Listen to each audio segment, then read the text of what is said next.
না কি লাগবে তোমার, কি চাও বলো।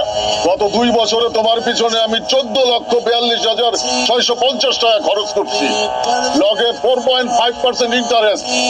আর তোমার পিছনে আমি 2 বছর সময় নষ্ট করছি। এই সব মিলা আমারে 30 লাখ টাকা দিতে হইব, নাইলে এই বিয়া হইব না। ছোট ভাই, তুমি কি কইতেছো? 30 লাখ টাকা আমি কইতে জোগাড় করবো?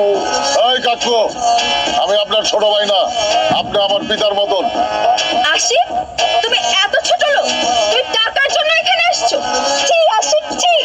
ছি বইলা কোনো লাভ হবে না, টাকা লাগবে ছাপ ছাড়া। হাবিব, ওর মুখের উপর 30 লাখ টাকা ছুঁড়ে মারো তো। রিলেশনে গেলা তুমি, মিলা তুমি, আমি কেন পে করবো? দেখছো, সবাই আমার মতো ভোদাই না। 30 লাখ টাকা না দিলে এই বিয়া হবে না। হ্যাঁ?